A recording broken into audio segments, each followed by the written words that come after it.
Welcome to mega nine TV. దేశ రాజధాని ఢిల్లీ ఎప్పుడు అత్యంత సున్నితమైన ప్రాంతం. దేశానికి సంబంధించిన కీలక నిర్ణయాలు జరిగే చోట భద్రత కూడా అదే స్థాయిలో ఉండాలి. తాజాగా కేంద్ర హోంమంత్రిత్వ శాఖ ఢిల్లీ పోలీస్ కమిషనర్ కు ఒక పవర్ఫుల్ ఆయుధాన్ని అందించింది. అదే జాతీయ భద్రతా చట్టం. తాజా ఉత్తర్వుల ప్రకారం అక్టోబర్ 18వ తేదీ వరకు ఢిల్లీ పోలీస్ కమిషనరు ఎన్ఎస్ఏ చట్టాన్ని ఉపయోగించి ఎవరినైనా అరెస్టు చేయవచ్చు. అంటే జాతీయ భద్రతకు, శాంతి భద్రతలకు ఎవరైనా విఘాతం కలిగిస్తారని అనుమానం వస్తే వారిని తక్షణమే చట్టం కింద అరెస్టు చేసి నిర్బంధించే అధికారం ఇప్పుడు ఢిల్లీ పోలీసుల సొంతమైంది. అసలు ఏంటి ఎన్ఎస్ఏ చట్టం? ఇది ఢిల్లీ పోలీసులకు బ్రహ్మాస్త్రంలా ఎలా అవుతుంది? ఈ చట్టంతో కాక్రోచ్ పార్టీ తమ నిరసనలకు ఫుల్ స్టాప్ పెడుతుందా? Let's watch.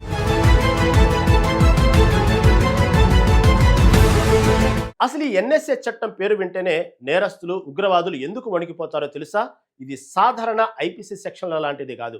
ఇది ఒక ప్రివెంటివ్ డిటెక్షన్ చట్టం. అంటే ఒక నేరం జరిగిన తర్వాత అరెస్టు చేయడం కాదు, నేరం జరగక ముందే ముందస్తుగా అరెస్టు చేయడం. జాతీయ భద్రతా చట్టం భారతదేశంలో 1980 సెప్టెంబర్ 23న అమల్లోకి వచ్చిన ఒక కీలక చట్టం. ఈ చట్టం ద్వారా ఎవరి మీదనైనా అనుమానం ఉంటే వారిని ఎటువంటి అఫీషియల్ ఛార్జ్ షీట్ లేకుండా ఏకంగా 12 నెలల పాటు జైలులో నిర్బంధించవచ్చు. అరెస్టు చేసిన వ్యక్తికి కనీసం లాయర్ను కూడా పెట్టుకునే హక్కు కూడా వెంటనే ఉండదు. బెయిల్ రావడం దాదాపు అసాధ్యం. దేశ సార్వభౌమాధికారానికి, ప్రజల భద్రతకు ముప్పు ఉందనుకున్నప్పుడు మాత్రమే ఈ బ్రహ్మాస్త్రాన్ని ప్రయోగిస్తారు. ఢిల్లీలో కాక్రోచ్ జనతా పార్టీ నిరసనలు ఉధృతమవుతున్న నేపథ్యంలో కేంద్ర ప్రభుత్వం ఈ కీలక నిర్ణయం తీసుకుందని తెలుస్తుంది. ఆందోళనకారులపై ఉక్కుపాదం మోపడానికి జాతీయ భద్రతా చట్టాన్ని ప్రయోగించింది. ఈ gazette notification Delhi lieutenant governor Taranjit Singh Sandhu జారీ చేశారు. ఈ ప్రత్యేక అధికారాలు జూలై 19 నుండి అక్టోబర్ 18 వరకు, అంటే 3 నెలల పాటు దేశ రాజధానిలో అమల్లో ఉంటాయి.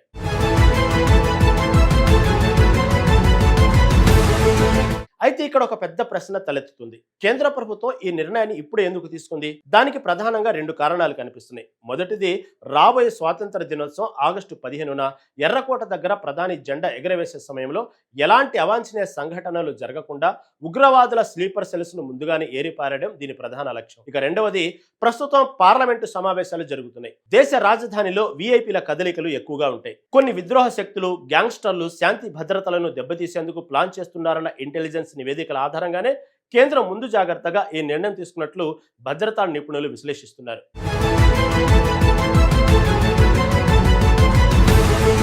గతంలో ఢిల్లీ అల్లర్లు, ఇతర ఆందోళనల సమయంలో రాజధానిలో శాంతి భద్రతలు ఎంతగా దెబ్బతిన్నాయో మనం చూసాం.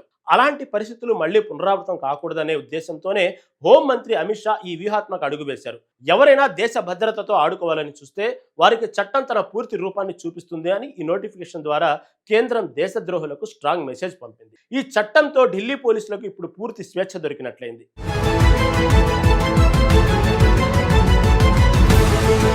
అయితే ఈ చట్టం అమలుపై ఢిల్లీ పోలీసులు ఒక ప్రకటన విడుదల చేశారు. జాతీయ భద్రతా చట్టం పునరుద్ధరణ అనేది ప్రతి 3 నెలలకు ఒకసారి జరిగే సాధారణ ప్రక్రియ అని పోలీసులు స్పష్టం చేశారు. ఈ ఆదేశం సీజేపీ నిరసనలు మొదలవడానికి ముందే జారీ అయిందని వారు పేర్కొన్నారు.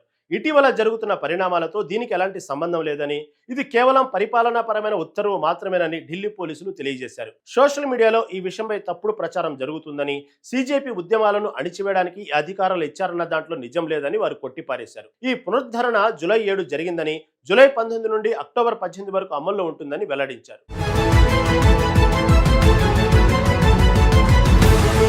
ఢిల్లీ పోలీసులు చేసిన ఈ ప్రకటనతో ఎన్ఎస్ఏ అమలు వెనుక ఉన్న ఉద్దేశాలపై వివిధ వర్గాల మధ్య తీవ్ర చర్చ జరుగుతుంది. సాధారణంగా ప్రతి 3 నెలలకు ఒకసారి జరిగే ఈ పరిపాలనాపరమైన ప్రక్రియను సీజేపీ నిరసనల ఉద్రిక్తతకు ముందే జారీ చేశామని పోలీసులు స్పష్టం చేశారు.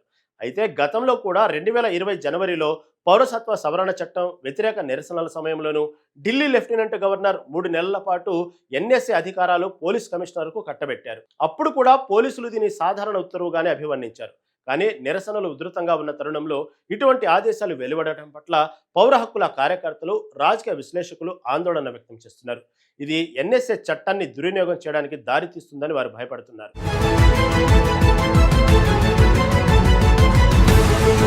మరి ఢిల్లీలోని ప్రస్తుత పరిస్థితులు మరింత ఉధృతంగా మారే అవకాశం ఉందని విశ్లేషకులు అభిప్రాయపడుతున్నారు. ఒకవైపు నిరసనకారులు తమ ఉద్యమాన్ని మరింత తీవ్రతరం చేయడానికి సిద్ధమవుతుండగా, మరోవైపు కేంద్రం, ఢిల్లీ పోలీసులు కఠినంగా వ్యవహరిస్తున్నారు. ప్రధాని నరేంద్ర మోదీ పేపర్ లీక్ కేసుల విచారణకు ఫాస్ట్ ట్రాక్ కోర్టులను ఏర్పాటు చేస్తామని ప్రకటించినప్పటికీ నిరసనకారులు కేంద్ర విద్యాశాఖ మంత్రి ధర్మేంద్ర ప్రధాన్ రాజీనామాకు డిమాండ్ చేస్తున్నారు.